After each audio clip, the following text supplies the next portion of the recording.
Hello guys, welcome to another exciting video. Today it's a round 2 of a Huda Beauty Pretty Grunge eyeshadow palette. As this is not my first impressions, I'll say this time around happened totally opposite. So first time I tried Empowered palette, the more I use it, the less I like it for the various reasons. But this one, however, the more I use it, the more I love it. And I am in love with this today's video tutorial. Today's makeup look, how it turned out. I think it's beautiful. Anyways, today I'll show you super close up how I achieved this makeup look, which it is a little bit advanced, but if anything, if you wanna use this look for something simpler, you can use the same color story and get similar result. Just a quick recap. So this is 18 pan eyeshadow palette, which is, I think it's limited edition. I don't know what's going to happen with this one. In person, this felt much more approachable to me than what I saw online. Plus the eyeshadows in here, my god, they looked one way in the palette and totally differently on my eyes. Let me know your experience. If you have tried this one, what was your experience? Before we jump to the tutorial, I'm gonna show you swatches and some of the comparisons throughout the eyeshadow palettes that I found. If you already watched that in my previous video, be free to skip that and watch this tutorial. Let's start with the swatches. Just wanted to point out that there is a huge difference between Natasha Denona Xenon palette and the Huda Beauty Pretty Grunge palette. These are totally different color stories, as you can see. But I was thinking to do comparison either way between these two. Anyways, let's start with the Huda Beauty palette, and first shade is Liberty. This is like matte transitional orangey, like rusty orangey undertone shade. The next one will be Heroine shade, which is again pulling more orangey now when I see, and it's not that light like in a pan, at least on me. Let me show you. So this is swatch on my finger. This is how it swatches, and now look what it does. Look how lighter here it is, and then once you blend it, it oxidizes. And this is the true color of the eyeshadow. And also here for you to see like the shade, what is in a pan and how it looks once it's blended. Now this is shade Avant-Garde, and this one is like much more creamier, and it does have like silvery sparks in it. Here's how we're going to do. So first I'm going to swatch the pretty side and then the grunge side. So I will continue by these shades right here. So this is Rise Up and this is Stand By. This is shade Strong AF. This is shade Hope. This is beautiful, deep brown, neutral shade. It's not like too cool, too warm. It's feeling more like a cool neutral. Beautiful. And now last two, Love Anarchy. Let me swatch this one again. So Love Anarchy and Maverick. And so this is more like glammed side of this palette. These are all like toned down, cool toned shades, except like this one, if this was more lighter and not that orange undertone, that would be so good, at least for my skin tone. And now we're going to swatch the last side of this palette, starting with Renegade. And I'll say these two now, when I swatch them next to each other, they look so beautiful together. I would love to try this combo. Next is Brave, and my favorite, Beauty Chaos. Next we have Nirvana. It's not swatching that good. And also Nirvana feels a little bit more dry, as you can see even on a swatch. And Fearless. And now we're having last row, and this just looked interesting just because of different textures. We have Rebel.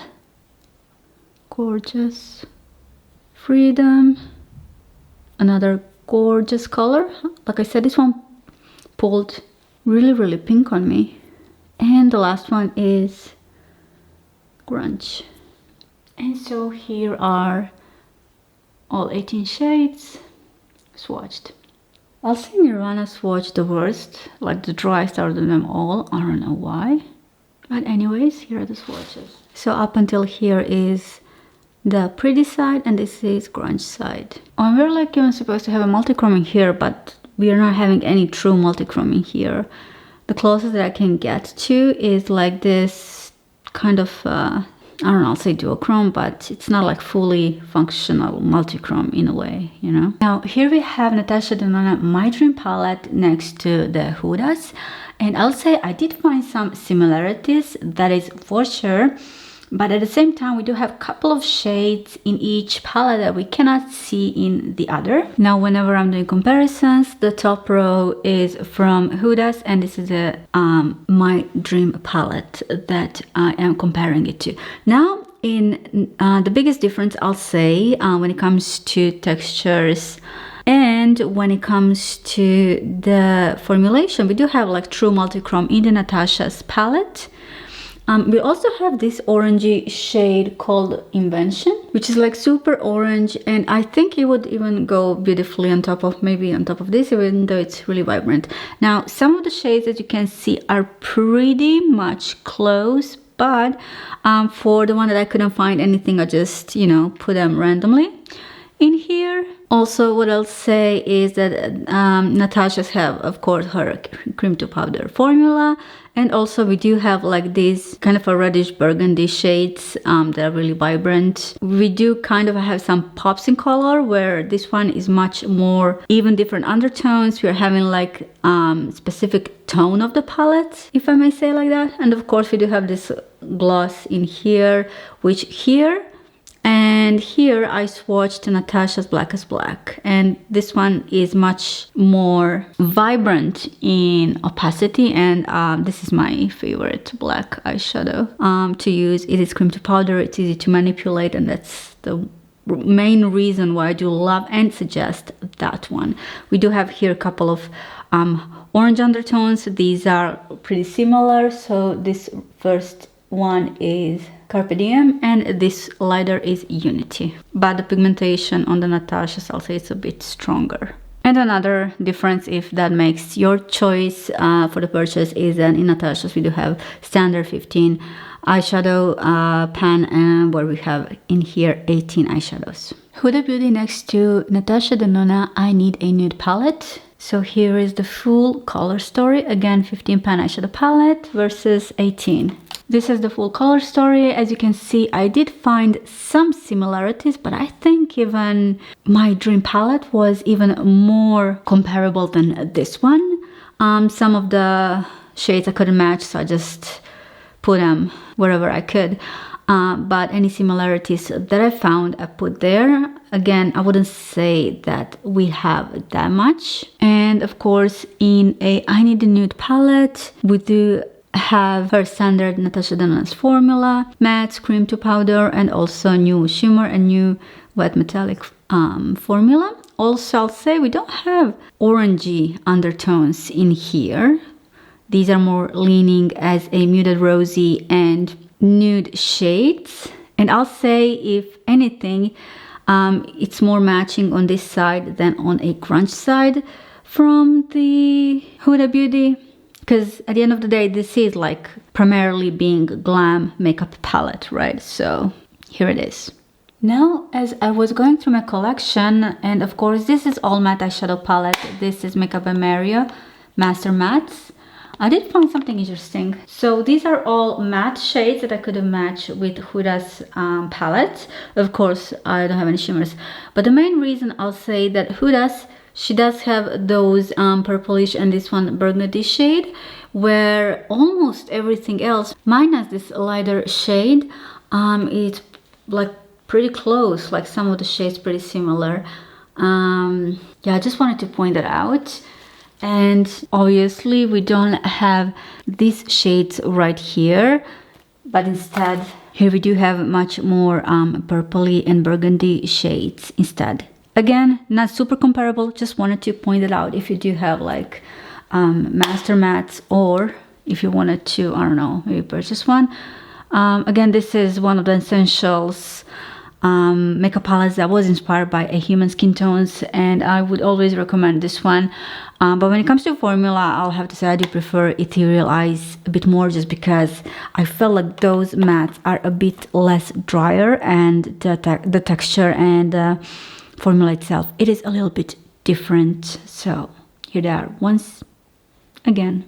Here we have Natasha Denona Glam Palette. I did find a couple of similarities between these two, but at the same time, kind of a big difference. And I definitely could find some of the similarities in here. This shade right here, it does have kind of a similarity, but this one, Huda's is matte and Natasha's is like satin shimmer. And again, the main difference between Huda's, I'll say, and all of these palettes are these mauvey purple shades, I'll say. So today we're gonna be really up close. That way you can see even better what I'm doing. I'm starting off with P. Louise Base Rumor number 2. I do want to make sure that my base is equally spread and everything is well blended. I'm starting with the Beauty Chaos shade right here. Taking the excess off because we are going to have, I'll say, even a lot of kickback, especially in a pan, but even on your brush. This is gorgeous transitional medium lavender shade. It's matte.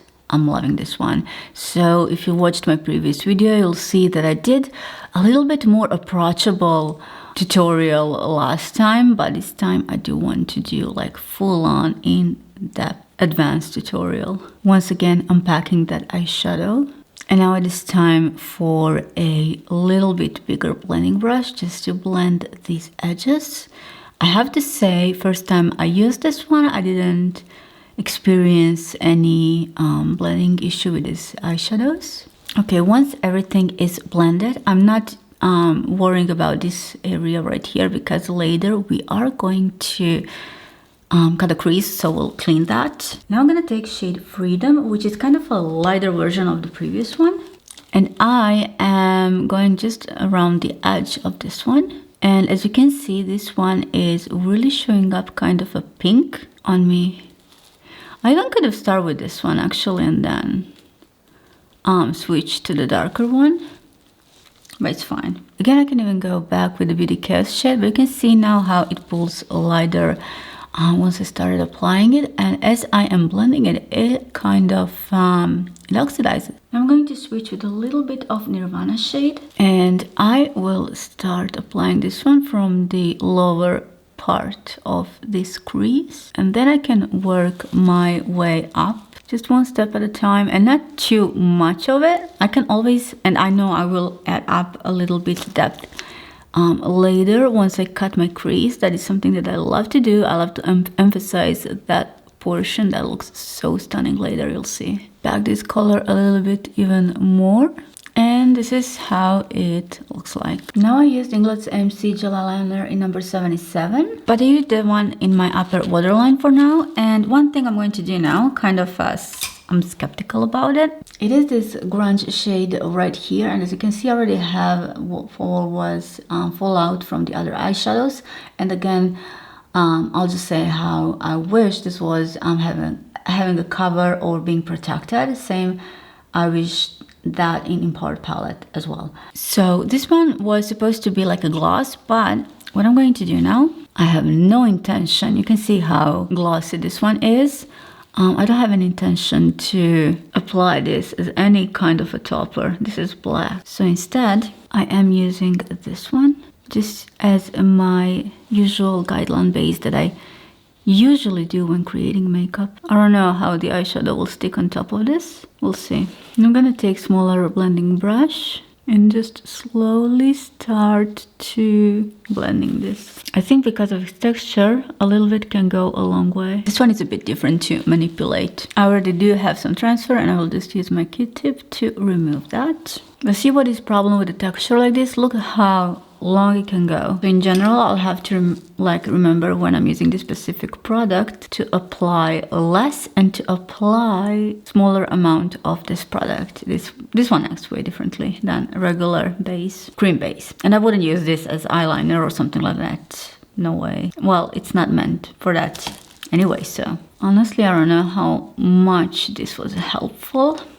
or necessary, but I still wanted to see what's going on with the eyeshadows on top. Now before I move on, I do want to take some Vaseline and cut a crease right here. Take a Q-tip and clean everything. Okay, make sure everything is clean, and now I will apply a little bit more of a base as well. So I'm going in back again with the pillowy spade and reconnecting everything towards the middle. Now we're going to continue to the outer portion of the eye, and I am going in with the Fearless shade. Like I said, Fearless shade. I am having small pointy brush, and I'm mainly gonna use this one to connect everything else. So in the outer portion of my crease, and you can see how pigmented this is. And also like a little kind of a triangle here. So I wanna set this black and end up being really sheer. And make sure I really pack the eyeshadow before I blend it. Now we do have a pretty rough edge. So now I'm going in with the same shade, and I'm going to blend these edges, and once they're blended you can see how sheer now they are. So I'm going back with the same shade. I want to go into this shade Brave, better lighter version of the previous one. It's going to blend nicely. Like I also need a bigger blending brush just to blend the edges. And I will go into Fearless shade later as well again, but first I want to layer down this shade. I'm gonna use again a little bit of a Beauty Chaos shade on top of this one, just to kind of have like a more transitional shade towards my skin. Once again, going back with the Fearless shade, and now based on what I already have on my eyes, I'm going to spread this one even more before I go with a darker shade here. I know it seems like it's really dark, but I do miss black shade in here, and I'm going to now blend the edges, going into this Renegade shade and really packing that one as my kind of as a liner. I'm going to smudge this and blend like so. And I'll say this looks beautiful. Even in a matte version, this looks beautiful. But let's see now what we're gonna do next, because I already done it on this eye and it looks stunning. Stunning. Let me grab just in case a little bit of a Fearless shade again. I really want this shade to peek through the next one and blend it with the black one. Okay, now Star of the Palette Rebel shade, which it is so chunky. I'm using this one with my finger. A little bit of setting spray and just in the center. And look, I cannot obviously cover everything, but the rest I can do with a brush. It's a bit harder to use chunky shades like this with a brush, but I'll use my brushes just for the edges, you know. So with a small flat brush, I can just work my way. It's not easy, but I just warmed it up a little bit on my skin, this shade, and oh, beautiful. Like I think I used this one in a previous video, but I did use a tiny bit, and now when I spread it all over my lid, it is stunning. We're not done yet, but beautiful. I'm going to clean everything that I have underneath my eye. I'm going back with my base, and the first shade I'm going to use will be again Fearless shade, and connect everything. Kind of a repeating what I'm already doing. So now I am using shade Brave. And this one goes underneath the previous one. I want this color to peek through as well. Also a little bit of a Beauty Chaos shade. Rebel shade in the inner corner.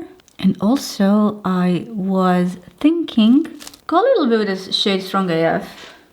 So that can be transitional shade right here. And it's gorgeous.